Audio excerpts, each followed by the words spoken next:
Naam, ujambo. Leo nimebahatika kutembelea sehemu ambako wakimbizi au niseme wageni ambao wamepitia changamoto hizi za uhamiaji hapa nchini Afrika Kusini. Nipo katika jiji la Durban, nimebahatika kukutana na kiongozi wa wageni ambao wengi wao ni kutoka nchini Jamhuri ya Kidemokrasia ya Kongo, wamepiga kambi katika ofisi za uhamiaji hapa katika jiji la Durban. Hapa wanapitia changamoto nyingi sana. Nilizungumza na kiongozi wao kutaka kufahamu kwa nini wanaendelea kusalia hapa, na je, madai yao serikali mpaka sasa inasema kitu gani, na endapo serikali haitoenda kujibu madai yao kama wanavyotaka wao, nini kitafuata? Basi nitakuomba uweze kufuata mahojiano yetu moja kwa moja. Tulivyoingia hapa walisema kwamba hatuna kambi ya uhamiaji, lakini kwa yule yote ambaye ameingia anaweza akatafuta maisha yake. Na baadhi yetu wengi wanachunga magari, wengine wananyoa, wachache sana walipata neema ya kusoma, lakini hizo kazi za kunyoa na kazi za ulinzi huu ambao wanaita security au ulinzi ndio kazi ambao watu wanafanya, ambao si kazi za msingi kwa maisha ya wanadamu. Na hapa mnaishije? Hapa tuko hapa, tulikuja hapa tumeletwa na meya wa jiji la Durban, baada ya kuwa kwamba walitutoa kwenye polisi baada ya watu kunyanyaswa, kupigwa na kuumizwa kwenye mwezi wa 5. Walituleta hapa juu ya kusema kwamba labda baada ya kuelewa kwamba watu wananyanyaswa, wakasema wanaweza wakapatia hifadhi ya kwa muda. Na tulipofika hapa ilionekana kwamba tulikiwa kutazamwa, je, tunaishi hapa halali? Kwa sababu watu wengi ambao zaidi ya 100,000 ambao wameisha tolewa South Africa, ndugu zetu wa nchi kando kando, ilionekana kwamba hawaishi hapa kihalali. Lakini sisi tulivyoacha hapa, walihakikisha kwamba wachunguze vitambulisho vyetu na kuona kama tuko halali. Lakini tunavyoishi hapa au tunavyokaa hapa, kama jinsi unavyosema, hali sio nzuri, kwa sababu hapa South Africa kwa mwezi huu ni mwezi ambao tangu tuliachwa hapa kulianza mfumo wa baridi, na huu mfumo wa baridi umefanya wamama wengi sana na watoto wajikute kwamba wanagonjwa magonjwa ya vifua, kikohozi, mafua kwa sababu ya hali ya baridi. Kwa hiyo hali si nzuri, lakini tunaishi hapa. Mara watu wanatuliza kuishi kula. Tulifika hapa tumefanya kama wiki 5, hatuna choo, hatupewi maji. Watu walijisaidia walivyojua. Wamama mara nyingine walikuwa wanaenda kwenye choo wanakula mikati mchana kwa sababu tumbu zisiwe teketeke, alafu usiku wanafanya choo kwenye plastiki na wanaitupa. Ndo hali ya maisha yenye iko hapo, si nzuri, lakini inawezekana tumeambiwa kwamba tunazoea tabu. Sasa ninyi mpo hapa kwa sababu maalum, mna haki zenu ambazo mnazidai ziweze kutekelezwa, na mpaka sasa wakuu viongozi wa serikali wanasema nini kuhusu madai yenu? Jambo ambalo linashangaza hapa ni kwamba nchi kama vile Afrika ya Kusini, haki ambazo tunadai ni kwamba tumeambiwa kwamba hatuna haki ya kudai hapa, pamoja na kuwa kuna haki kubwa mbili ambazo tunahitajika. Ya kwanza ni juu ya usalama wetu, kwa sababu walio hapa wenye wako na vitambulisho wanaoishi kihalali, ni kwamba tuko kwenye idara ya uhamiaji ambayo imeelewa 100% kwamba watu hawa wana vitambulisho, na hatuko tu chini ya ulinzi wa South Africa, tuko pia chini ya ulinzi wa mkataba wa 1951 ambao ni wa Umoja wa Mataifa unaosema kwamba watu waliokimbia kwao wanapofika nchini wanakubali kuhifadhiwa. Ile nchi itakamata usalama wao, na kama wanaruhusu kambi kama vile wahamiaji waliokimbia vita wanaweza pewa kambi, lakini hapa wametuambia tukae. Lakini nakuja kufikia kwamba wakati watu wetu wamenyanyaswa na kuburutwa, government hapa iliitika kama inaweza patia watu nafasi ya kujihifadhi kwa muda. Baada ya kuangalia vitambulisho wasema hawajua watapatia nani, walipohakikisha kama vitambulisho vyetu viko sawa, ilionekana kwamba pia wametuacha barabarani baada ya kutupatia ile ahadi ambayo ilikuwa ya uongo. Na kwa sasa watu wanahangaika nje. Kwa sababu gani? Hawakutimiza. Walituambia watatupatia nafasi ili watu wakae wapumzike, wakati haya mambo ya kuvamiwa yatapita, wanaweza wakarudia makazini kwao, lakini mpaka sasa ni uongo. Hata UNHCR imefika hapa imeshindwa kujibu swali hilo. Swali kubwa ambalo watu wengi wanajiuliza ni kwamba Endapo serikali haitoenda kujibu madai yenu, ninyi mtafanya kitu gani? Mtaendelea kukaa hapa? Kufuatana na gisi watu wanavyosema, sisi tunasema sisi tunakaa kwa sababu tunachunga watu na binadamu wanawaza, wana akili. Ingelikuwa kwamba usalama umeisha rudi, watu wangerudi mmoja mmoja, lakini kwa taarifa yako, mpaka jana, kwa sababu ulikuja na tarehe ya 30, lakini mpaka jana vijana wetu 6, kwa sababu wanazoea kutumika kwenye sehemu za kazi wawili, lakini jana walienda wa6 kutumika kwenye saluni moja. Kwenye mida ya saa 9 jioni wamepigwa na wawili, mmoja wapo hivi yuko hospitalini. Sasa unazungumzia swala la usalama, unasema endapo usalama utakuwa vizuri, mnaweza mkarudi huko mlikokuwa mnaishi kabla mje hapa na kwenda kuendelea na maisha yenu. Tuangalie sasa usalama kiujumla, kama usalama hivi ukilinganisha huko mlikokuwa mnaishi awali na hapa, unadhani hapa kuna usalama wa kutosha? Hapa kuna usalama wa kutosha kwa sababu tunalindwa na polisi. Sehemu zingine wakati wanavamia mtu, polisi akija na kuambia utaenda lini kwenu.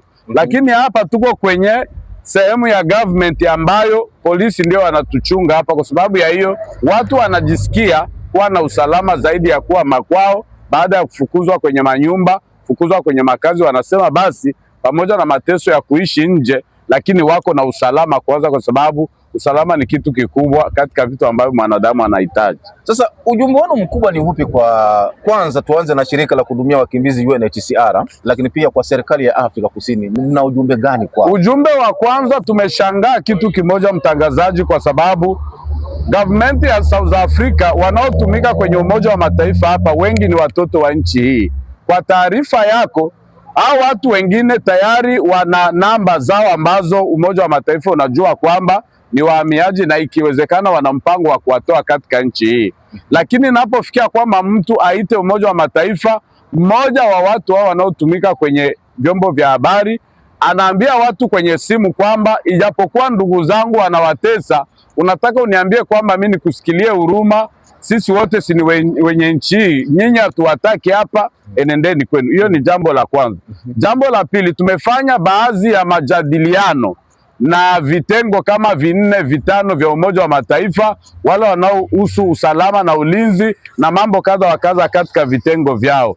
Hao watu kufatana na ujumbe wetu kwa dunia ni kwamba Umoja wa Mataifa haitendea wakimbizi haki, kwa sababu mkimbizi ambaye yuko Ulaya na Afrika wote ni wakimbizi, na kama kweli wanajidai kwamba wanahusika na mambo ya ulinzi na usalama wa binadamu, wafanye haki juu ya hao watu, kwa sababu nchi imekataa watu na hawana la kufosi, kwa sababu wakifanya la kufosi watu watakufa. Ndio maana tumeingilia kati kama vile wachungaji kusema kwamba atakaye kufa hapa South Africa itajua itampeleka wapi. So wao walituambia kwamba wale wakati watu wao wanawateki watu wetu au wanawavamia waende kuripoti kwa, na katika ule uvamizi wakati wanachoma watu visu, niliwauliza jambo moja kwamba ni maiti ndio itakuja kuripoti au binadamu ambaye yuko hai. Hawajanijibu mpaka kwa huu wakati. Nafikiri ndio hii. Kuna katika pitapita zangu niliwahi kusikia kwamba kuna baadhi yenu ambao wamependekeza kwa serikali muweze kutafutiwa sehemu fulani hivi ambao mnaweza mkawekwa kama vile kambi, ili muweze kuishi huko kama vile wakimbizi. Ili serikali ya Afrika Kusini ilijibuje kuhusu hilo? Jambo kama hilo kwa habari ya Afrika Kusini, nafikiri hilo lilikuwa ndio lingileta suluhu kwa mambo ambayo yanapata watu hapa, ndugu yangu mtangazaji. Kwa sababu watu wako hapa, mimi na miaka 26 hapa, na wengine wanaokuwa na miaka kidogo katika kundi letu ni miaka 5 au 6.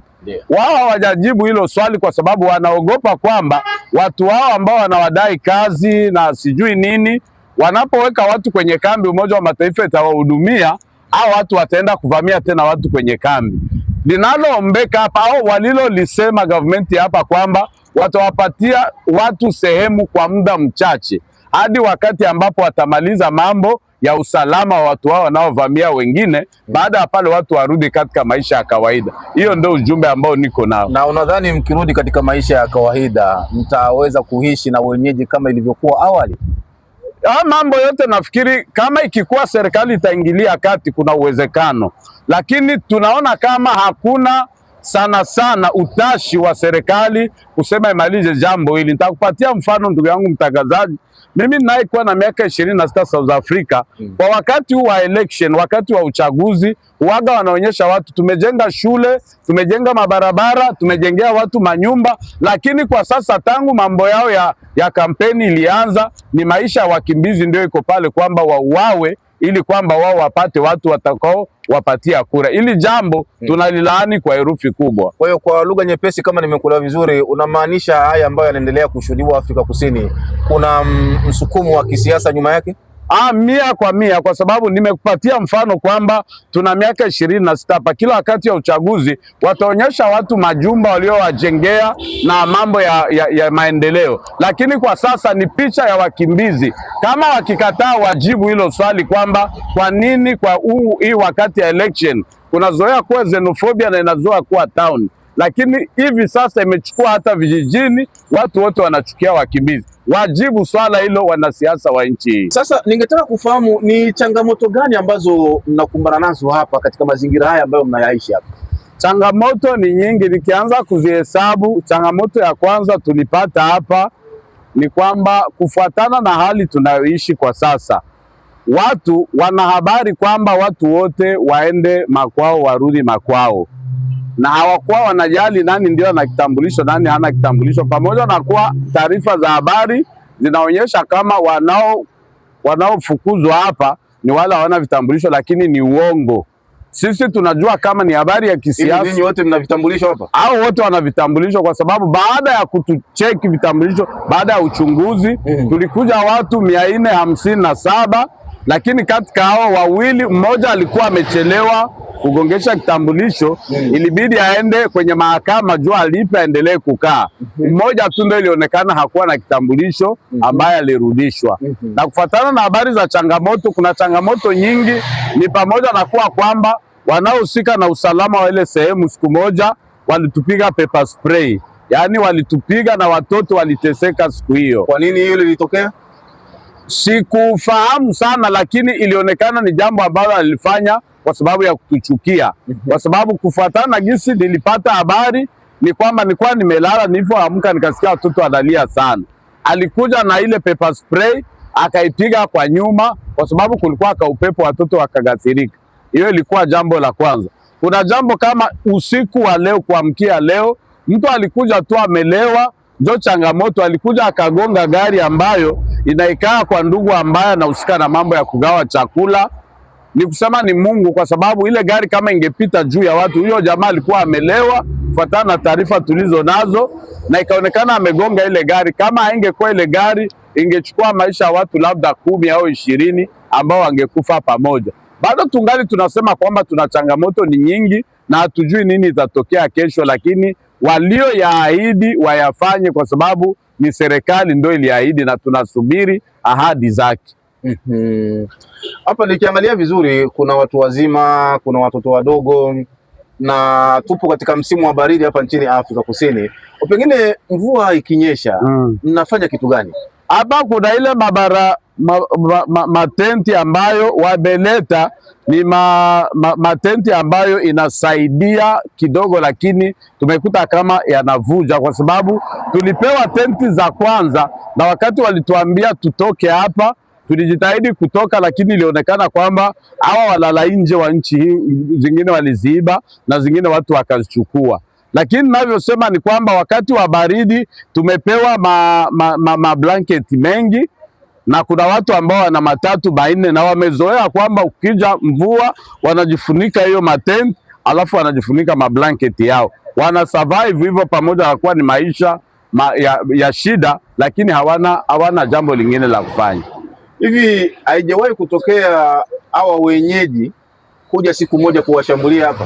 Walikuja mchana, hawezi kutushambulia kwa sababu ulinzi wetu ni polisi hapo. Walikuja mchana wakatafuta kuja juu, lakini polisi yao iliwaambia hao watu wana vitambulisho, hamna haki ya kufika hapa, waliwazuia. Changamoto jingine ambayo lilitokea, huyu ndugu ambaye ni Pagelo Mtagati alikuja siku moja, sijui kama ilikuwa juu ya aibu, akasema anakuja atengeneze na ndugu zake wa Afrika, lakini tulionyesha kama hatumkaribishi, waende wamalize mambo yao, kwa sababu tulivyokuwa na amani hatukugombana. yeye amekuja kutetea ndugu zake juu ya lengo mbaya. Kwa sababu ya kumwambia hivyo, alimpiga ndugu yetu moja ngumi kwenye kinywa, akawa ametoka damu. Hiyo ni katika baadhi ya challenge ambayo tuko nazo. Hivi unajua, katika kipindi hiki ni kipindi ambacho changamoto zinakuwa nyingi sana kwenye swala nzima la afya. Huoni kwamba kutokana na mrundiko wa watu hapa kunaweza kukatokea labda na mlipuko wa kipindupindu? Ninyi huduma za afya mnazipata namna gani hapa? Hapa kuna huduma za afya, lakini kama kipindupindu hawajafikia hiyo sehemu. Na kweli sawa, kisi unasema kuna hilo jambo ambalo linafikiriwa kwamba linaweza likawepo, lakini ukweli ni kwamba tunashukuru kwanza kwa wale ambao wanatusaidia kwa chakula, wanaoletea watu chakula hapa. Kuna mara wanatumia na waganga, madakta kuja kuangalia watu, kuwapa madawa ya maumivu, madawa ya wale ambao wana madawa ya kila mwezi wanaenda kuchukua, kwa sababu haturuhusiwi kwenda hata kwenye hospitali. Sasa kwa sababu ya wanawaletea madawa, na nafikiri itafikia kiwango ambacho wafanye matibabu juu ya kipindupindu muda ukifika. Asante. Hivi mnaruhusiwa kupika chakula? Wanatuletea chakula kenye kupika. Na kama kati yenu mmoja anajisikia kwamba anaweza kaandaa chakula mwenyewe, mnaruhusiwa kufanya hivyo? Haturuhusiwi kukonga moto, kwa sababu tulipata changamoto, wamama watapika kaugali, ilifikia kwamba polisi za hapa limekuja likamwaga kila kitu. Kwa hiyo hatujaruhusiwa kupikwa kwa sababu tunakaa nje. Na wale ambao wanawasaidia chakula, wanawaletea chakula ambacho kinakidhi mahitaji yenu? Sio 100%, lakini kwa wakati kama huu huwezi kuwa na lako la kusema kwamba nataka hiki. Kinachohitajika tu kwanza ni tumbo hili. Mnakula kile ambacho kipo, kile ambacho mnakipenda. Ni kweli. Inawezekana kuna mpango wa kutupatia chakula ambacho wamama watajipikia, lakini bado wanatafuta sehemu ambayo itakuwa, lakini hayajafika. Haya, tumalizie sasa na hili. Nini kifanyiki sasa kwenu? Ni kitu gani ambacho mnakitaji? Kwa upande wetu sisi ni raia. Sisi ni raia, walioyaahidi wayafanye, kwa sababu waliahidi kwamba watapatia watu sehemu ya kuishi kwa muda hadi wakati usalama utarudi. Kama wanaona kama hakutakuwa usalama, watia hawa watu katika mikono ya Umoja wa Mataifa. Ninaposema hivi, mimi sibembelezi Umoja wa Mataifa, ninaruhusiwa, nina uraia wa kukaa hapa, lakini hawa watu watendewe haki, kwa sababu kama government inavyojua watu wake, ikiona kwamba hilo swali halina suluhu, watia wa watu katika mikono ya Umoja wa Mataifa. Kama itawarudisheni kwao au itafanya jinsi itakavyowafanya, hiyo itatokana na Umoja wa Mataifa, na hatukubali kwamba Umoja wa Mataifa South Africa uendelee kushindiliwa na government ya hapa kujaribu kuwaimpose yale ambao wanayataka. Hiyo jambo hatulikubali, ndio maana watu wako hapa. Mimi nikushukuru tu sana kwa muda wako na poleni sana kwa yote ambayo mnayapitia hapa. Tunashukuru ndugu mtangazaji. Naam, ni mchungaji Raphael Bahebwa. Yeye ni mchungaji wa kanisa mojawapo ambalo linapatikana hapa katika jiji la Durban, lakini pia ni kiongozi wa wale wote ambao mnawaona kule, ni wakimbizi ambao wanapiga kambi katika ofisi za idara ya uhamiaji hapa nchini Afrika Kusini. Tutaenda kufuatilia hili na kadri matokeo tunavyowapokea tutawaletea na kuambia yote yale ambayo yanajiri hapa katika kambi ambayo inapigwa katika idara ya uhamiaji hapa Durban, mashariki mwa Afrika Kusini, katika mkoa wa KwaZulu-Natal. Shukrani.